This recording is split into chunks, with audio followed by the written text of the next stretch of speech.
Shalom saudaraku yang dikasihi oleh Tuhan. Kita bersyukur saat ini kita boleh beribadah. Sebelumnya saya mengucapkan Paskah untuk seluruh keluarga besar PPA Anugerah. Dan kita akan siapkan hati kita sungguh-sungguh untuk menghadap Tuhan, untuk memuji Dia, untuk menyembah Dia. Mari kita siapkan hati kita dan kita akan nyanyikan pujian. Besar mulia kasih-Mu Tuhan, karena Engkau telah mengorbankan hidup.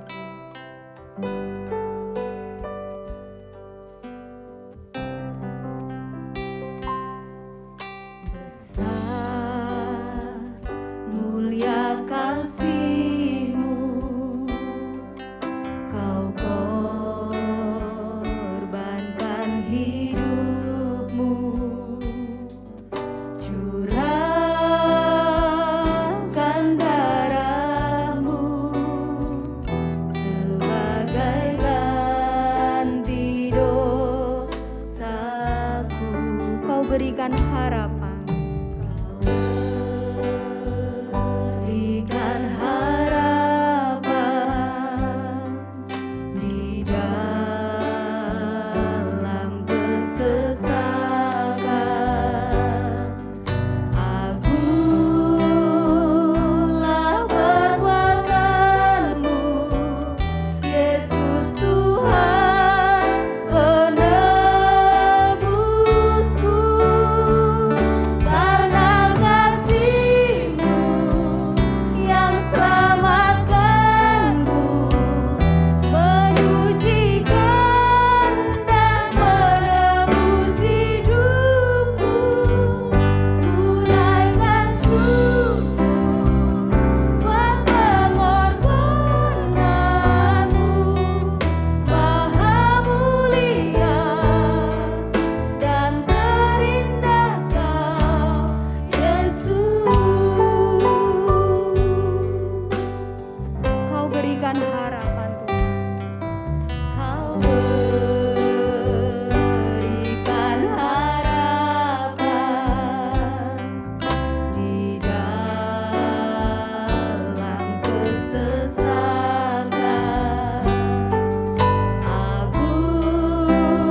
mari kita mengambil waktu sejenak untuk kita berdoa. Kita mau mengucap syukur kepada Tuhan. Karena sore hari ini Tuhan masih memberikan kesempatan bagi kita untuk boleh bersama-sama beribadah sekalipun hanya melalui online. Baik, silakan anakku untuk mengambil sikap berdoa, kita akan berdoa. Bapa yang mengasihi kami sungguh mengucap syukur ya Tuhan. Sebab anugerah-Mu yang besar itu kembali Engkau limpahkan pada sore hari ini. Kami mau datang kepada-Mu ya Tuhan, dengan segenap hati kami. Kami mau memuji, memuliakan Tuhan. Kami mau mengingat lagi karya yang Engkau kerjakan di atas kayu salib itu ya Bapa, melalui firman Tuhan yang akan kami dengar bersama. Tuhan tolonglah kami, berkati kami semua, supaya waktu ini dapat kami pergunakan dengan sebaik-baiknya untuk kami boleh datang kepada Tuhan, menyembah, memuji, memuliakan nama Tuhan. Terpujilah nama-Mu ya Bapa. Di dalam Kristus Yesus Tuhan Allah kami yang hidup kami berdoa. Kami mengucap syukur pada Bapa di dalam surga. Amin. Kebangkitan Tuhan adalah kemenangan bagi kita semua anak-anaknya. Oleh karena itu kita akan nyanyikan pujian lebih dari pemenang dalam segala perkara dan iblis dikalahkan oleh kuasa darahnya.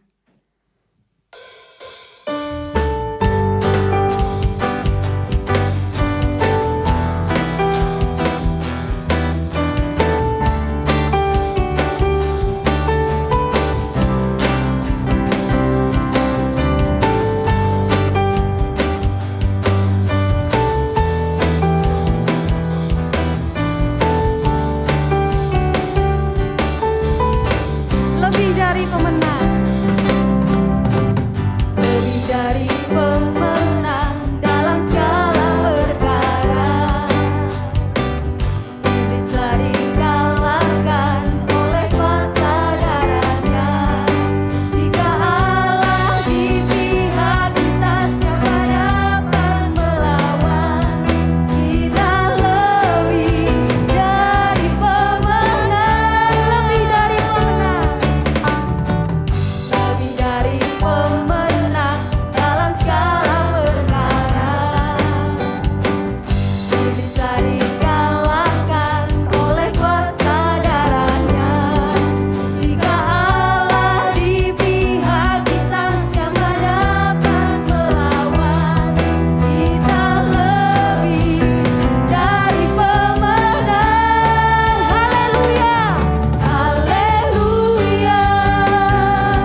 adalah status kita setelah Tuhan bangkit.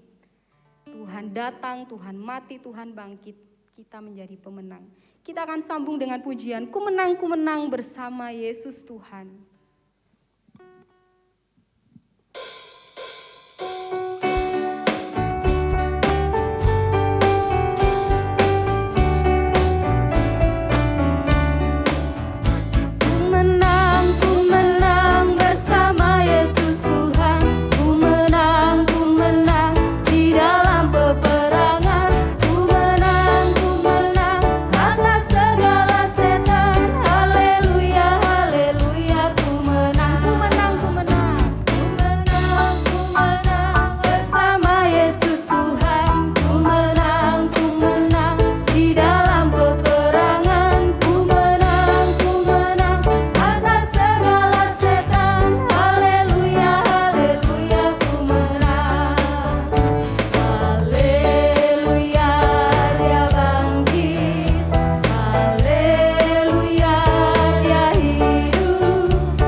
Kita akan mempersiapkan hati kita untuk dilawat oleh kebenaran firman Tuhan. Semua saudara-saudara meskipun mengikuti ibadah di rumah, mari kita semua sungguh-sungguh mempersiapkan hati kita. Kita akan nyanyikan pujian, karena salibmu, hanya Engkau Tuhan yang di hidupku, Engkau memberikan hidup yang baru.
Selamat pagi adik-adik, gimana kabarnya?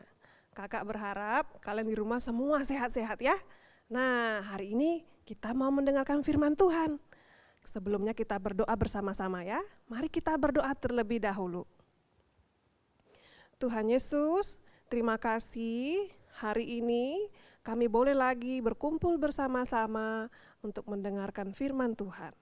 Kami bersyukur untuk waktu, untuk kesempatan yang Tuhan berikan lagi, sehingga kami boleh bersama-sama untuk beribadah, mendengarkan firman-Mu. Walaupun saat ini sedang online, tapi kami tetap bersyukur, karena kami tahu bahwa firman-Mu itu senantiasa menjadi kekuatan bagi hidup kami. Terima kasih Tuhan Yesus, kami berdoa mengucap syukur, amin. Nah adik-adik, semua senang hari ini? Kak Grace percaya kalian semua senang. Kita hari ini sedang apa? Sedang merayakan Paskah, betul. Ada yang tahu nggak tema Paskah kita hari ini apa? Ya, Kristus hidup di dalam hidupku. Wah, walaupun kita online, tapi kita tetap bersuka cita ya dengan Paskah yang ada saat ini. Nah, sebelumnya kita buka sama-sama yuk firman Tuhan yang terambil dari Galatia 2 ayat 20. Nah adik-adik boleh buka Alkitab di rumah dalam kitab Galatia 2 ayat yang ke-20. Kita baca sama-sama ya, Galatia pasal 2 ayat 20. Firman Tuhan berkata, namun aku hidup, tetapi bukan lagi aku sendiri yang hidup, melainkan Kristus yang hidup di dalam aku.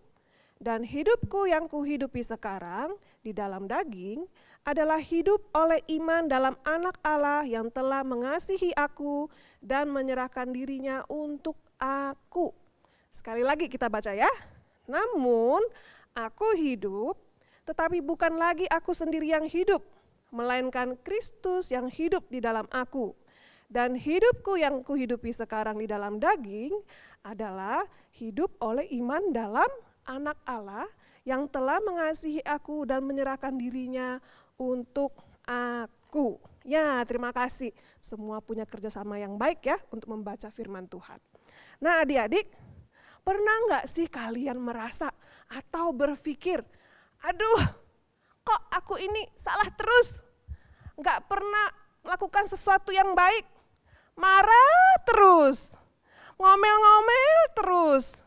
Lalu mungkin juga ada yang suka gangguin teman sampai nangis atau adiknya gitu ya.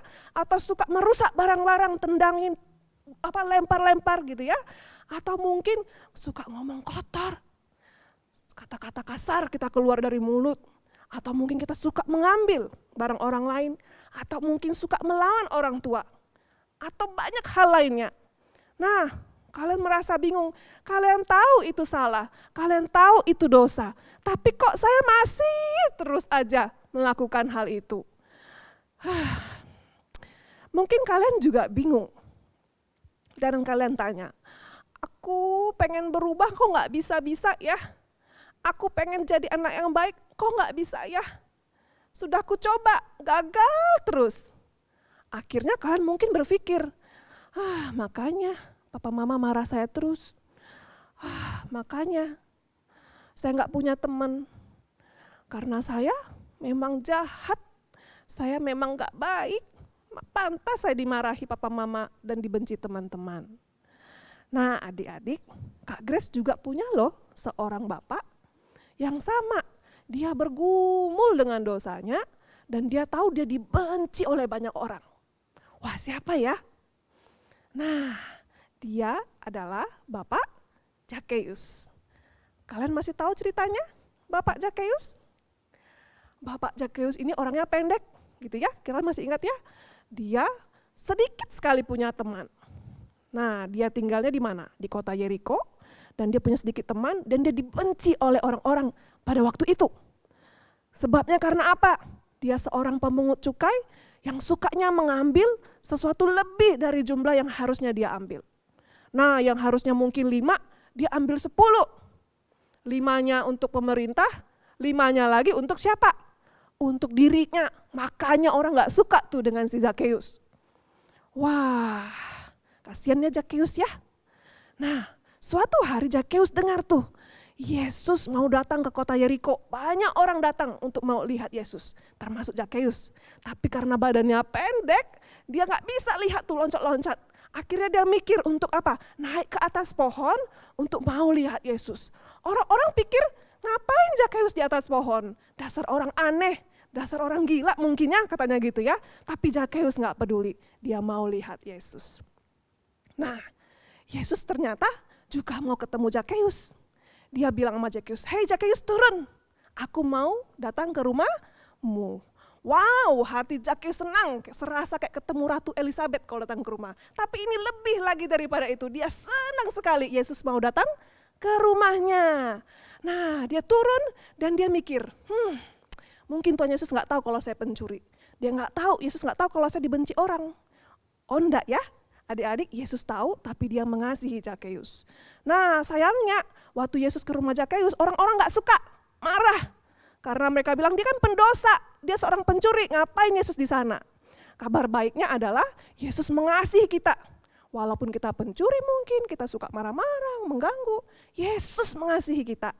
Makanya dia mau siapa yang mengasihi dia, dikasihi oleh Yesus, juga mengasihi orang lain seperti Zakheus yang akhirnya mikir, saya sudah melukai banyak orang, saya mau minta maaf, tapi gak cukup hanya minta maaf.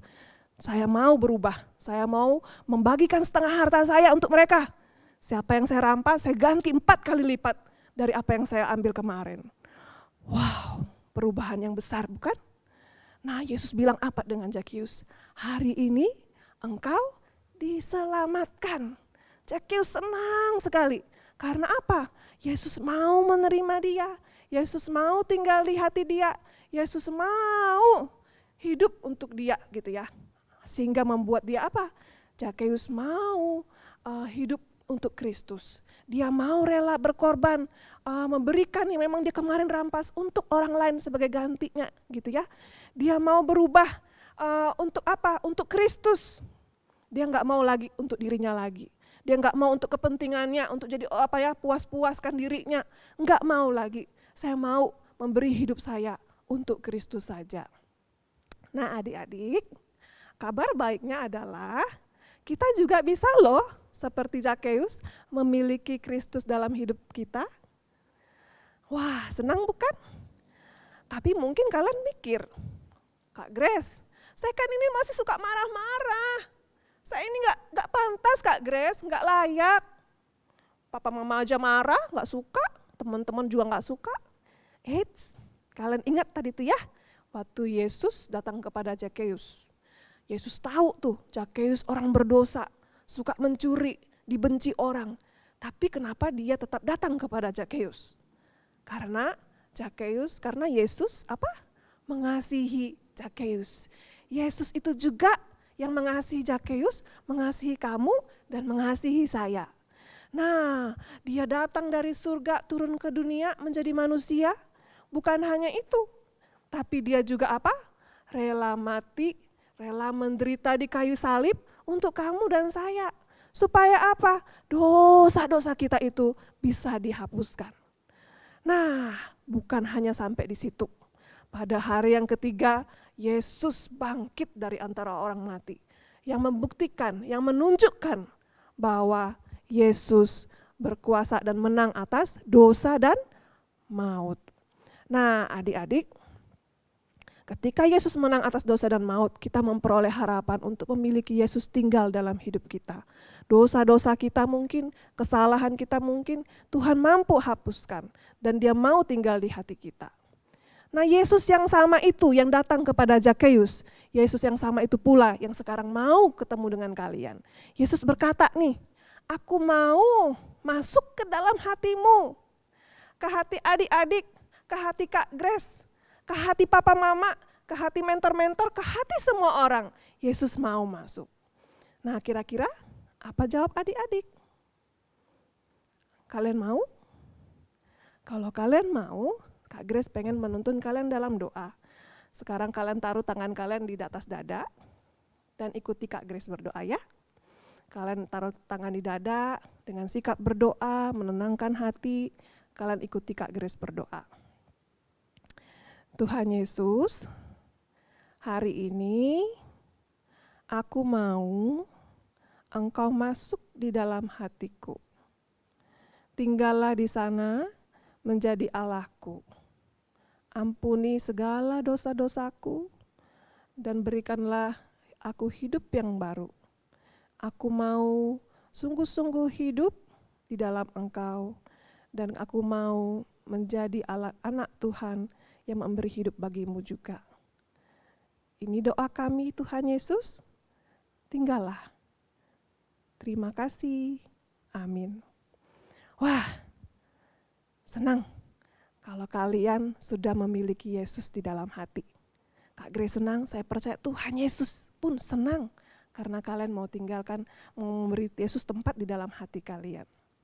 Nah, kalau sekarang Yesus sudah tinggal di dalam hati kalian, tidak cukup hanya tinggal.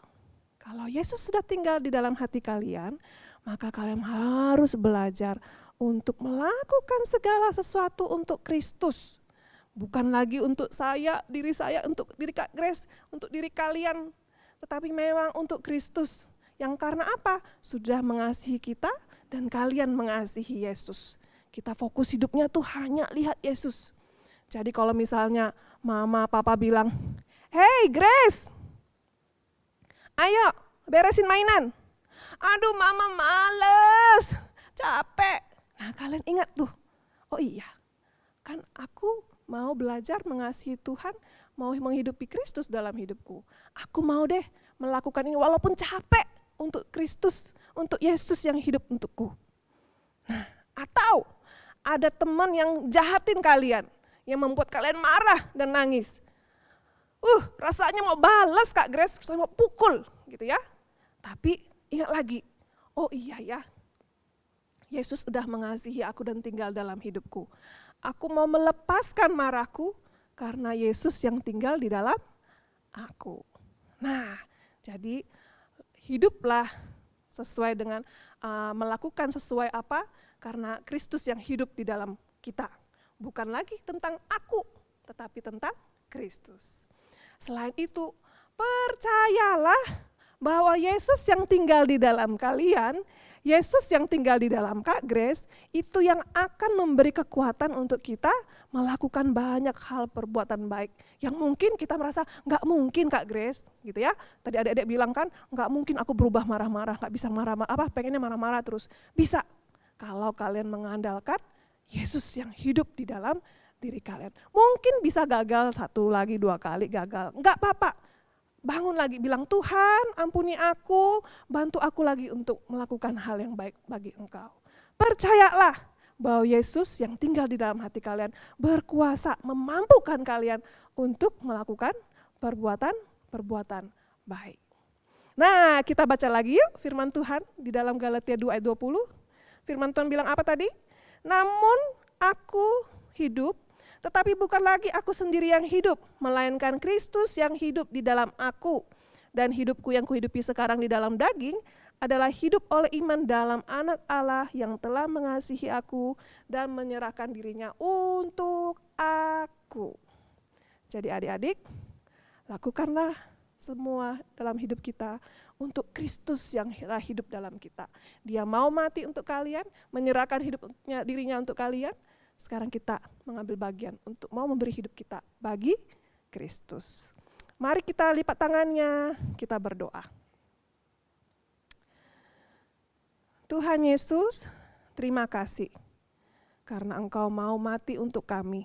Engkau memberi hidupmu untuk kami, sehingga kami beroleh anugerah keselamatan, sehingga kami beroleh anugerah hidup bersama dengan Engkau. Sehingga kami beroleh anugerah Engkau tinggal dalam hati kami. Tolonglah kami untuk boleh menghidupi Engkau dalam hidup kami. Sehingga kami tahu hidup yang kami hidupi sekarang ini bukan tentang kami lagi, tetapi tentang Engkau. Sampai kami besar nanti ya Tuhan Yesus, tolonglah kami. Terima kasih, biarlah firman Tuhan ini bertumbuh dan menghasilkan buah bagi kemuliaan nama Tuhan. Di dalam nama Yesus Kristus kami berdoa mengucap syukur. Amin. Kami akan mempersembahkan satu pujian, Yesus disalib karena cinta saya.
Baik adik-adik yang di rumah, kita sudah mengakhiri ibadah kita.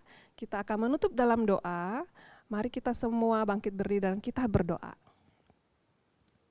Tuhan Yesus, terima kasih untuk hari ini. Kami boleh memperingati hari kebangkitan Tuhan dalam hidup kami.